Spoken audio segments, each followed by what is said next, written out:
శ్రీ గురుదేవదత్త శ్రీ గురుదత్తా జయ గురుదత్త శ్రీపాదవల్లభ నరసింహ సరస్వతి శ్రీ గురు దత్తాత్రేయాయ నమః. గురుదేవదత్త. ఆత్మస్వరూపులారా, దివ్యస్వరూపులారా, భైరవ తంత్రంలో మనం మరో అధ్యాయంలోకి ప్రవేశించాం. ఈ ఎపిసోడ్లో మనం శని మహర్దశ, ఆ మహర్దశ, ఈ మహర్దశ మీకు ఇబ్బంది, తర్వాత ఈ నక్షత్రం ఆ నక్షత్రం మీకు ఇబ్బంది అని చెప్పి పీడించే వాళ్ళందరికీ కూడా ఇక ఇప్పుడు ఈ మత్స్యరాశి మీనరాశి వాళ్ళకు కష్టాలు, శని మహర్దశ వచ్చింది, ఆ రకరకాల భయాలను గురి చేసే వాళ్ళకి ఈరోజు భైరవ తంత్రంలో ఒక రహస్యాన్ని చెప్పబోతున్నాను. ఇది ఎవ్వరు చేస్తే వాళ్ళకు హాయిగా ఉంటుంది, అయితే మనం చేయగలగాలి. నిజంగా మీకు నిజంగా కష్టం ఉందా, శని మహర్దశలో మీరు బాధపడుతున్నారా, తినడానికి కూడా ఇబ్బంది అవుతుందా అనుకునే వాళ్ళకి ఈ ఎపిసోడ్ మొత్తం చూస్తే ఎలా ఆరాధించుకొని పెద్దగా ఖర్చు కూడా లేదు, చాలా చిన్న చిన్న పరిహారం, ఇంట్లో పరిహారమే ఇది, పెద్దలు చెప్పిన పరిహారం, ఖచ్చితంగా విజయం సాధిస్తారు. మీరు చూడండి, నెగిటివ్ దయ్య భూత ప్రేత పిచాచ ఒళ్ళు నొప్పులు మోకాల నొప్పులు వీటిలలో చాలా వరకు ఉపశమనం కలుగుతుంది. ఎందుకంటే కర్మ ఎవ్వరిని వీడదు, కర్మ ఎవ్వరిని వదిలిపెట్టదు. అయినా పరమేశ్వరుని శిరస్సు వంచి ఎవరైతే ఆరాధిస్తారో, ఎవరైతే ఆ పరమేశ్వరుడికి అనుకూలంగా పరిహారము చేసుకుంటారో వారికి ఖచ్చితంగా కర్మ శాంతిస్తుంది. అంటే తాత్కాలిక ఉపశమనాన్ని కలిగిస్తూ కొంచెం కొంచెంగా తీస్తుంది. కర్మ ఉందా, ఈశ్వరుని శరణొచ్చు, ఈశ్వరుని అభిషేకించు. ఒట్టి ఈశ్వరుడికే చేస్తావేమో, నందీశ్వరుడికి చెయ్యి. ఒట్టి నందీశ్వరుడికే అభిషేకం చేస్తావేమో, ఈశ్వరుడికి, నందీశ్వరుడికి, భైరవుడికి కూడా చెయ్యి. అభిషేకం చేసి ధూపదీప నైవేద్యములు ఆచరించు. ఇక మనం ఈరోజు భైరవ తత్వాన్ని తెలుసుకోబోతున్నాం. ఎలా చేయాలి భైరవుడు అంటే, ఏదైనా శివాలయములో శివుడు జాతర జరిగేటప్పుడు, అంటే ఊర్లలో శివుడి జాతర జరుగుతుంటాయి, అంటే పల్లకి మోస్తూ ఉంటారు, అప్పుడు నిప్పుల గుండాన్ని దాడుతూ ఉంటారు. మీకు చేతనైతే, అంటే అది మూఢ విశ్వాసాలు అనుకోవద్దు, మీకు చేతనై అనుభవం ఉంటే ఆ నిప్పుల గుండాన్ని దాటండి. పెద్దలు చెప్పారు. అంటే నిజంగా ఇక నా జీవితం మంటలు పుట్టిద్దే, నాకు ఎన్నో కర్మలు ఉన్నాయి, నా పరిస్థితులు ఆర్థికంగా ఇబ్బంది పడినాను, నాకు కంట్లో ఎవరో పొడిచినట్టు ఇసుక పోసినట్టుంది నా జీవితం అని బాధపడుతుంటారు. వారి కోసం చెప్తున్నా మిత్రులారా.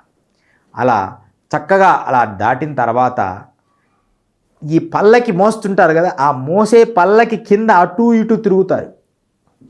అలా తిరిగితే దాన్ని ఏమంటారంటే, పౌర్ణమి రోజు అలా చేస్తే ఇంకా మంచిది, లేకపోతే అమావాస్య రోజు చేసినా మంచిది. పౌర్ణమి రోజు జ్వాలా తోరణం అంటారు, అంటే అగ్ని తోరణం. అగ్నిలో నుంచి పొయ్యి ఆ పల్లకిలోగిన పల్లకి కింద చేస్తే ఖచ్చితంగా పరిహారం ఉంటుంది. యథార్థ అనుభవాన్ని చెప్తున్నా నేను. ఎప్పుడైనా మా శిష్యుల్లో కొంతమంది పెద్ద పెద్ద కర్మల మీద వేసుకొని వస్తుంటారు, వారికి చెప్పమే. ఇంకా చాలామంది గురువులు ఉంటుంటారు, అంటే ఈ పూజ ఖర్చు అలా ఉండదు. నాకు కావాల్సింది ధనం అనేది సహజంగా అవసరం ప్రపంచానికి, ఎవరికైనా, మాకైనా ఏదైనా మనిషికి నడవడానికి అవసరం, జీవించడానికి అవసరమే. కాదు నేను మనిషి అంతరాత్మ మంచి ప్రేమగా వచ్చి, గురుదేవ నేను పరిపూర్ణమైన ఉత్తముడిని అని నా మనసు కనిపించాలి.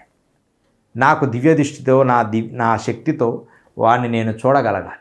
నాకున్న జ్ఞానంలో వాడు సత్యాన్ని నాకు చెప్పాలి, అసత్యాన్ని ఆడకుండా. అప్పుడు వాడికి పరిహారం చెప్పి కొన్ని కర్మలు వాడి కోసం కూడా నేను పూజలు చేస్తుంటాను. ఎవరైనా కానీ, వాడు కొత్తోడా పాతోడా, నా శిష్యుడా పరమశిష్యుడా అవి చూడను. వాడిలో నిజాయితీ ఉండాలి, నిక్కచ్చితం ధర్మం ఉండాలి. ధర్మం ఎవడైతే వాడే నా మిత్రుడు. అప్పుడు అగ్ని శిఖల మధ్యలో నేను కూర్చొని హోమం చేసి వాళ్ళ కర్మలు తొలగిస్తూ ఉంటాను. తర్వాత ఉన్నత సంపన్నులు కూడా ఒక్కొక్కసారి కోట్ల రూపాయలున్నా వాళ్ళకు ఒక చిక్కులు వస్తుంటాయి. వాళ్ళకు కూడా నేను చేయడం జరిగింది. అంటే మంచితనంగా శిరస్సు వంచి గురువుల దగ్గర ప్రేమగా భక్తిగా ఆరాధించి, గురుదేవా ఈ కష్టాన్ని నా నుంచి దూరము చెయ్యి అన్నప్పుడు ఈ తంత్రాన్ని వాడుకోవాలి. భైరవ తంత్రం జ్వాలాతోరణం. ఎందుకు జ్వాలాతోరణం చేయాలంటే నరక బాధలు అనుభవిస్తుంటారు కొంతమంది ఇక్కడే. వాళ్ళకి ఇది గిన చేస్తే, జ్వాలాతోరణం గిన చేస్తే ఆ నరక బాధలన్నీ కూడా అలా అలా తగ్గిపోతాయని చెప్పి మన పెద్దలు చెప్పారు. ఎవరైతే ఇలా చేస్తారో వారికి నరక బాధలు ఉండవు, ఆ లోకంలో బాధలు ఉండవని చరిత్ర ప్రమాణాలు మనకు తెలియచేస్తున్నాయి. మరి దీనితో పాటు ఏం చేయాలి గురుదేవా అంటే ఇంకొక పని చేయాలి మిత్రులారా. ఇది ఏమిటంటే కాసు కానీ మన రూపాయి బిల్లమైన కానీ రూపాయి బిల్లమైన రాగి నాణ్యాలు తీసుకోవాలి. రాగివి కాసు, చిన్న చిన్న కాసులు అంటారు కదా, కాసులు మనం చిన్నగా ఉంటాయి రౌండ్గా, ఒక కాసు లేకపోతే 3 కాసుల సైజు, 2 కాసుల సైజు, నీ ఇష్టం, నీ విచక్షణ జ్ఞానం. మినిమం రూపాయి బిల్లమైన కూడా పెట్టుకోవచ్చు. రూపాయి బిల్లమైన అనేది మాలాంటి వాళ్ళు ధరిస్తుంటారు. అది ఇవన్నీ మేము బయటికి చెప్పకూడదు, కానీ చాలామంది రాలేరు, ఎక్కడో ఉంటారు పాపం, చాలా నరక బాధలు అనుభవిస్తుంటారు. వారి కోసం చెప్తున్నా, అందరికీ షేర్ చేయండి ఇది. ఎందుకంటే పాపం చాలామంది ఇబ్బందుల్లో ఉన్నారు. కనీసం వాళ్ళలో కొంతమంది అయినా బాగుపడతారని నా ఉద్దేశం అన్నమాట. అందరికీ పంపించండి మొత్తానికి. ఈ విషయాన్ని మాత్రం రాగి నాణ్యాలు, మీ మిత్రులు ఎవరైనా బాధల్లో ఉండరు, నువ్వు ఫైనాన్షియల్గా హెల్ప్ చేయలేవు, మీ మిత్రుడు వాడు బాధల్లో ఉన్నాడు, వాడికి పంపించే అంతే, వాడు దాన్ని చేసుకొని బాగుపడతాడు. ఈ విషయాన్ని బాగా గమనించండి. కరెక్ట్గా 12 నాణ్యాలు తీసుకోవాలి. అది కాసు అంత సైజులో రాగి నాణ్యాలు కట్ చేయించుకోండి. రాగి ముద్దలు చిన్న చిన్న బిళ్ళలు, వాటి మీద ఓం ఓం ఓం అని ముద్రలు వేయించుకోవాలి. మిషన్తో రాసినా సరిపోతుంది వాటి స్థాయిని బట్టి. కానీ మీరు ఖచ్చితంగా రాగి బిళ్ళలను ఖచ్చితంగా 12 తీసుకోవాలి. 12 తీసుకొని ఒక ఆరుద్ర నక్షత్రము రోజు శివాలయంలోకి వెళ్ళి శివుడి దగ్గర పెట్టి ఒక నాణ్యం పెట్టి, ఒకవేళ మీరు ఆ స్థాయి ఉంటే ఒక నాణ్యం పెట్టి రుద్రాభిషేకం చేయాలి. ఆ శివుణ్ణి కాశీ విశ్వేశ్వరుడు అనుకోవాలి. మరలా ఆ నాణ్యం తీసి పక్కన పెట్టాలి. మరలా రెండోసారి అంటే మహారుద్రాభిషేకం మరలా పెట్టాలి. అయితే గురుదేవ మేము అంత స్థాయి ధనము సంపదలు లేవయ్యా, అది కూడా మేము చేపించుకోలేము రుద్రాభిషేకం 12 సార్లు అంటే, అప్పుడు ఏం చేయాలంటే మీరు చక్కగా కూర్చొని మంచి రాగి చెంబుతో ఒక బిందె నీళ్లు పెట్టుకొని ఒక నాణ్యం పెట్టి కాశీ విశ్వేశ్వరుడు స్వరూపంలో ఉన్న స్వామి నమోస్తుతే అని చెప్పి ఆ రాగి నాణ్యంతో పాటుగా ఆయన మీద రాగి చెంబుతో నీళ్లు పోయాలి. కొంచెం పాలు పోయాలి, ఒక చెంబు పాలు. రాగి చెంబుతో పోయకూడదు పాలు, మాలు స్టీల్ చెంబుతో కానీ వేరే చెంబుతో పోయాలి. రాగి చెంబుతో విషం అవుతుంది, మనం అలా పోయకూడదు. మంచి నీళ్లు పోయొచ్చు రాగి చెంబుతో.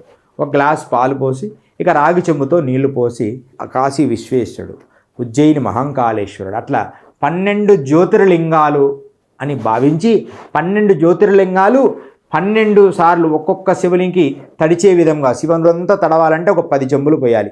మళ్ళీ ఆ నాణ్యం తీసి పక్కన పెట్టాలి. మళ్ళీ ఇంకొక నాణ్యం పెట్టాలి. ఇది ఆ నాణ్యం పక్కన తీసంటే పక్కన పెట్టకూడదు, ఒక ఎర్రటి గుడ్డలో, ఎరుపు గుడ్డలో దాన్ని ఇలా పెట్టి ముడివేయాలి. కాశీ విశ్వేశ్వరాయ నమః అని ముడివేయాలి. తర్వాత ఇంకొక నాణ్యం పెట్టి మరలా అభిషేకం చేయాలి. అభిషేకం చేస్తుంటే కొద్దిసేపు నీళ్లు పోయాలి, ఒక 11 సార్లు 20 సార్లు నీ శక్తి కొలది.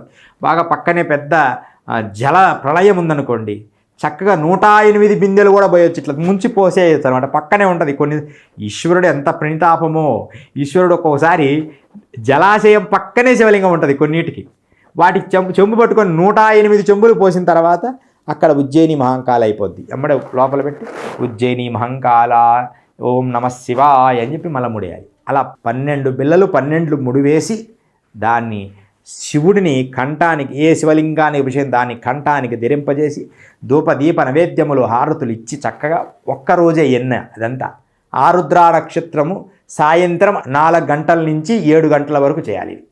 ఆరుద్ర నక్షత్రము చక్కగా వినండి, 1కి 2 సార్లు వినండి జాగ్రత్తగా.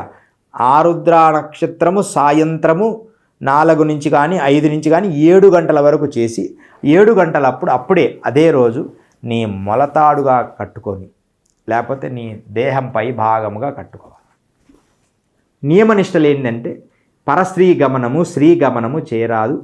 అలా 45 రోజుల పాటు ధరించాలి. దాని తర్వాత అది ఇక్కడి నుంచి ఇలా కూడా ధరించవచ్చు. యజ్ఞోపవీతం ఉన్న వాళ్ళు ఇలా ధరించవచ్చు, లేకపోతే నడుముకి ఇలా ధరించి ముడి వేసుకోవాలి. ఖచ్చితంగా స్త్రీలకు దూరంగా ఉండాలి. కనీసం 4 నుంచి 6 నెలల పాటు స్త్రీ సాంగత్యాన్ని కోరకూడదు. అంటే ఇంకా జీవితం నాది పోద్ది అనుకునే వాళ్ళకు చెప్తున్నా ఈ రహస్యం. అలాంటప్పుడు వాడు బాగుపడతాడు. కాదు గురుదేవ్ అంటే 41 రోజు, అన్ని రోజులు మేము చేయలేమంటే 41 రోజు నుంచి 3 అంటే 3 మండలాలు, కనీసం 3 నెలలైనా అది గిన మీరు తీయకుండా, స్త్రీ సాంగత్యము కోరకుండా, మాంసాహారం భుజించకుండా ఓం నమశివాయ ఓం నమశివాయ అనే మంత్రం చెప్పుకుంటూ దాన్ని కట్టుకొని మళ్ళీ బాత్రూమ్ పోతే స్నానం చేయాలి. ఇలా నియమనిష్టలు పాటిస్తే ఖచ్చితంగా ఆ చివర మీరు ఏ దీక్ష అయితే ముగిస్తున్నారో ఆ చివరి రోజు నందీశ్వరుడికి, శివుడికి, కాలభైరవుడికి ఈ ముగ్గురికి కూడా అభిషేకం చేయగలిగితే భైరవ తంత్రములో అతి శక్తివంతమైన ముద్ర భైరవ తంత్రం, 112 తంత్రాలలో ఇది ఒక తంత్రం. ఎవడైతే అంటే దీనికి ఇంకా రహస్యాలు ఉన్నాయి, మంత్రాలు చాలా అవసరం లేదు. అవన్నీ నేను చెప్పినట్టుగా ఇది చేసుకుంటే వారు ముందు బయటపడతారు. భైరవ తంత్రం పూర్తిగా చేయాలంటే నేను అవసరం ఈ తంత్రానికి. దానికి ప్రత్యేకంగా మరలా నన్ను కలవడము, దానికి సంబంధించినవి చేయడము, కొద్దిగా హోమం, లఘు హోమం ఎన్నెందుకు, మీకు అవసరం లేదు. ముందు ఇది చేసుకొని కొంచెం బయటపడతారు. మీరు బయటపడి ఆరోగ్యంగా గురుదేవుడు మేము కొంతవరకు దీనివల్ల నేను బాగుపడినాను అనుకుంటే ఆ తర్వాత మనము భైరవ తంత్రం పరిపూర్ణమైన స్థాయికి వద్దాం. ఇంకా రెండో స్టెప్ దాన్ని నేను దగ్గరుండి నేర్పిస్తాను. కొంచెం ధనం మీకు సమకూర్చుకోండి, దీనివల్ల ఖచ్చితంగా సమకూరుతుంది. భైరవ తంత్రములో అతి శక్తివంతమైనది. అలా బిళ్ళలు అన్ని జ్యోతిర్లింగాల రూపంలో ఉన్న రాగి బిళ్ళలు, వాటి మీద ఓంకారం అనేది మన స్టీల్ ఇది మిషన్ ఉంటుంది, స్టీల్ రాసేది, దాంతో ఓం ఓం అని రాపించుకుంటే సరిపోతుంది ఒక్కో దాని మీద. లేకపోతే ముద్ర ఉంటే ఇట్లా ముద్రలు కొట్టించి ఆ 12 నాణ్యాలను 12 జ్యోతిర్లింగాలుగా నీ మెడలో ధరిస్తావు. ప్రతిరోజు నడుము ధరిస్తావు. ప్రతిరోజు నువ్వు అభిషేకం చేసుకునే శక్తి ఉందనుకోండి, దాన్ని తీసి అభిషేకం చేసి, అంటే అభిషేకం దగ్గర చేసిన తర్వాత దాని దగ్గర పెట్టి మళ్ళీ కట్టుకుండాలి. దానికి దూరం నువ్వు అస్సలు కాకూడదు, దాని దగ్గరగా ఉండాలి. ఈ మండలం రోజులు 2 మండలాలు, 3 మండలాలు, 4 మండలాలు, 5 మండలాలు నువ్వు ఎన్ని రోజులు చేయగలవో అన్ని రోజులు ప్రతినిత్యం ఓం నమశివాయ అనేది 3000 నుంచి 4000 సార్లు చేయాలి. ఓం నమశివాయ అనే మంత్రాన్ని 4000 సార్లు చేయాలి, 3000 సార్లు ఓం నమశివాయ ఓం నమశివాయ ఓం నమశివాయ. అంటే ఇంకా నేను ఇరక్కపోయాను జీవితంలో, నా జీవితం ఇరక్కపోయింది అనుకున్న వాళ్ళకి చెప్తున్నా, ఇంకా ఖచ్చితమైన కమిట్మెంట్. ఇలా చేస్తే అన్నిటి నుంచి బయటపడి, కోర్టు కేసుల నుంచి బయటపడి భైరవుడు సహాయం చేస్తాడు. మిత్రులారా, అసలు నేను అనుకోలేదు గురుదేవా ఇటు నుంచి బయటపడతామని అనేంత గొప్పగా సహాయం చేస్తాడు. అందుకని భైరవ తంత్రములో ముద్ర భైరవ తంత్రం అంటే ఒటుక భైరవ తంత్రం అని కూడా కొన్ని అంటారు. ఒటుక భైరవ తంత్రం అనేది వేరే రకంగా చెప్తుంటారు. ఇదే శక్తి ఇలా ఉంటుంది. దీన్ని కొంతమంది అప్సరసలకు, కొంతమంది దేవతలకు కూడా వాడుకోవచ్చు. కానీ భావన యద్భావం తద్భవతి. నువ్వు ఎలా దీన్ని సాధన చేస్తావు? ఈశ్వరుడు ఒక్కొక్క నాణ్యం ఒక్కొక్క ఈశ్వరుడిగా భావించి కట్టుకుంటావు. అందుకని నీకు ఈశ్వరుడు ప్రణితాపమై భైరవ తంత్రంగా శక్తి పెరిగి భైరవుడు నీకు సహకరిస్తూ నీకు అంగరక్షములాగా అది నీకు సహాయం చేస్తుంది. అయితే బాత్రూమ్కి వెళ్ళగానే స్నానం చేయాలి. అంటే బాత్రూమ్ అంటే మూత్ర వ్యవస్థ కాదు, మల వ్యవస్థకు పోయినప్పుడు మాత్రమే స్నానం చేయాలి. మూత్ర వ్యవస్థలో శుభ్రంగా కాళ్ళు చేతులు కడుక్కోవాలి. ఇలా ఓం నమశివాయ పంచాక్షరిని 3000 నుంచి 5000 సార్లు చేయాలి ప్రతినిత్యం. అంటే 5000 సార్లు చేసినప్పటికి కూడా ఒక గంటన్నరకు అయిపోతుంది. ఓం నమశివాయ ఓం నమశివాయ ఓం నమశివాయ ఓం నమశివాయ ఓం నమశివాయ ఓం నమశివాయ ఓం నమశివాయ ఓం నమశివాయ అంతే చక్కగా చేసుకొని మీరు ధరించండి. ఖచ్చితంగా భైరవ తంత్రం అనేది మీకు సిద్ధిస్తుంది. ఈ భైరవ తంత్రంలో అతి శక్తివంతమైన భైరవ తంత్రాన్ని మీకు ఉపదేశిస్తున్నాను. ఇది మీరందరూ బాగుపడి అద్భుతమైన జ్వాలాత్వారణం చేసుకొని మీ మనస్సు, మీ బుద్ధి ఈశ్వర ప్రణితాత్మయి పరమేశ్వర అనుగ్రహాన్ని పొందుగాక. శ్రీ గురుదేవ దత్త అవధూత చింతన. మరొక భాగములో శ్రీ సన్నిధిలో మరొక రహస్యాన్ని భైరవ తంత్రాన్ని మీకు తెలియచేస్తాం. జయ గురుదత్త. శ్రీమాత్రే నమః.